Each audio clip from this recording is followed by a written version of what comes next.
There's something strangely powerful about a small, empty box, waiting to be ticked.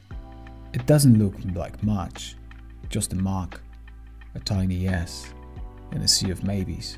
But sometimes, those tiny marks become the beginning of a new life.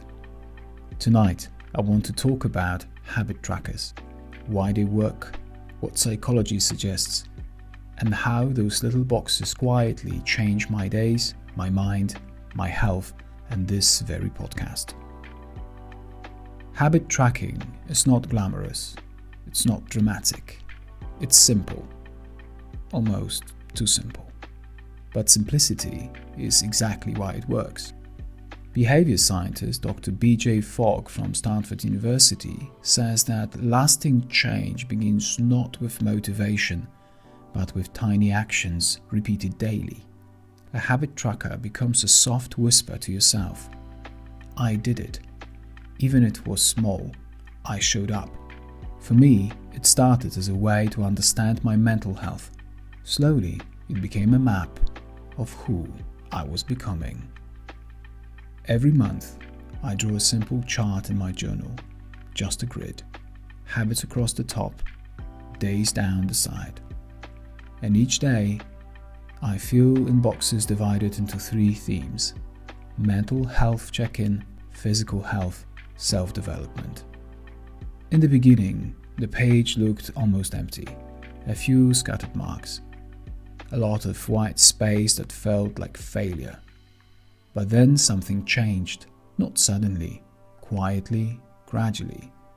The marks started connecting, a chain, a rhythm, a visual proof that I was slowly becoming someone different. Because of this tracker, I practice Spanish every day. I run regularly, even on low energy days. I stopped eating fast food, something I thought was impossible. I journal almost daily, and my mind is clearer. And I started this podcast. It wasn't motivation, it wasn't willpower, it was a gentle pressure of not wanting to break the chain. Neuroscience research, including work by Kent Berridge, shows that our brains respond to completing small goals with mild reward signals. A checkmark isn't just symbolic. Your brain treats it as a tiny success, a micro celebration.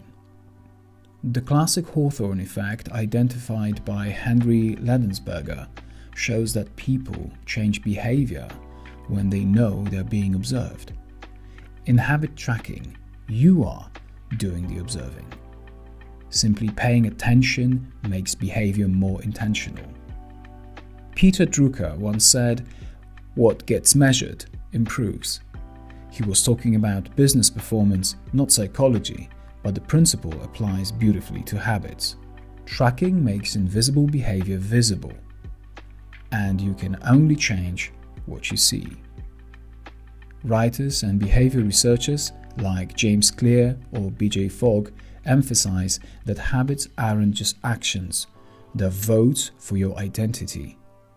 Each checkmark is a tiny message to yourself. This is who I'm becoming. Let me tell you about my friend Sylvia. She started tracking just one habit: drinking enough water.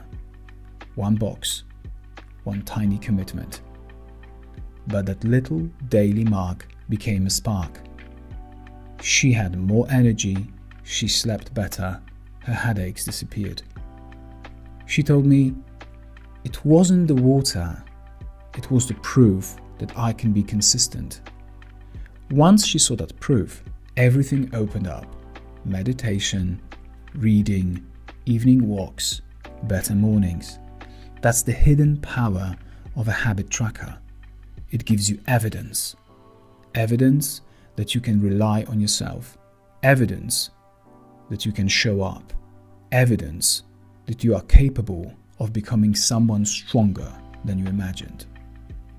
So maybe the most powerful tool for changing your life isn't motivation or inspiration, but a little grid where you keep promises to yourself. A checkmark, a breath, a yes. Tiny actions that gently shift the direction of your whole life. If you're listening tonight, start with one habit, one small box, one small promise. Let the chain begin.